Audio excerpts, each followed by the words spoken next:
প্রিয় দর্শক আসসালামু আলাইকুম। আমি আব্দুর রাজ্জাক আবারও নতুন একটি ভিডিও নিয়ে আপনাদের সামনে হাজির হলাম।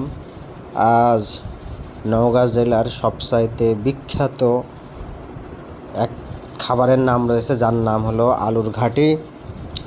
সেই আলুর ঘাটি পুরো ভিডিওটি আপনাদের দেখাবো, কিভাবে আলু ঘাটিটা করা হয় এবং কিভাবে স্বাদ আলু ঘাটির বাড়ে, কিভাবে ময় মশলা দিতে হয়, কিভাবে কি করতে হয়।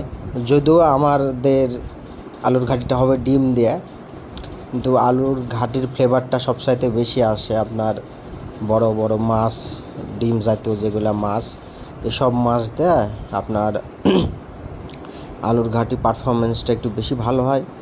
যদিও হঠাৎ করে খাওয়ার একটা স্বাদ জাগলো যে আলুর ঘাটি খাবো, তা আমার ওয়াইফ আবার বললো আমাকে তাহলে কি দেখাবে, তা আমি বললাম আপাতত ডিম দেয় করো, খাই অনেক দিন পর।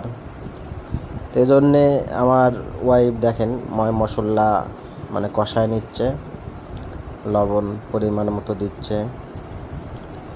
আর নওগাঁ জেলাতে আপনার আলুর ঘাটি বিখ্যাত এই জন্যে, কারণ আমাদের এলাকায় মানুষের বিয়েবাদি বা আপনার মানুষ মারা গেছে 40 দিনের যে একটা খাবার দেয়, চল্লিশা বলে, এগুলো অনুষ্ঠান, তারপর বিভিন্ন অনুষ্ঠানে আলুর ঘাটি 95% থাকে।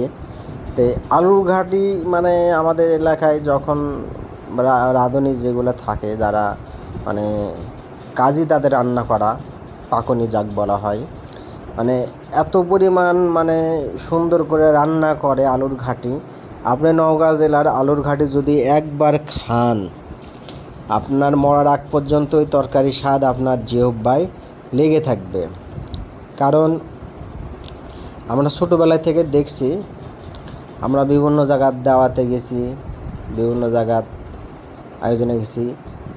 আগে তো একসময় আমরা কলার পাতায় মানুষ ওই 40 খাবারের কলার পাতা দিত।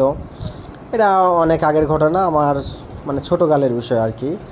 আর বর্তমানে তো সব ওয়ান টাইম প্লেট হয়ে গেছে বা ডেকোরেটরের প্লেট। তে এত পরিমাণ স্বাদ ভাতের সাথে আলুর ঘাটি অমায়িক।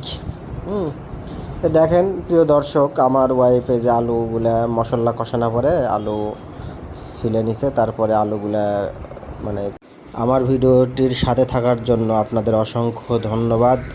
সকলের প্রতি বিরাম ভালোবাসা।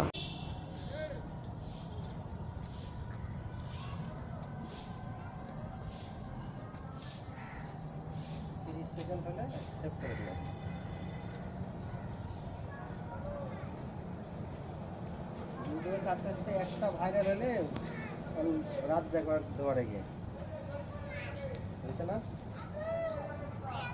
হুম হুম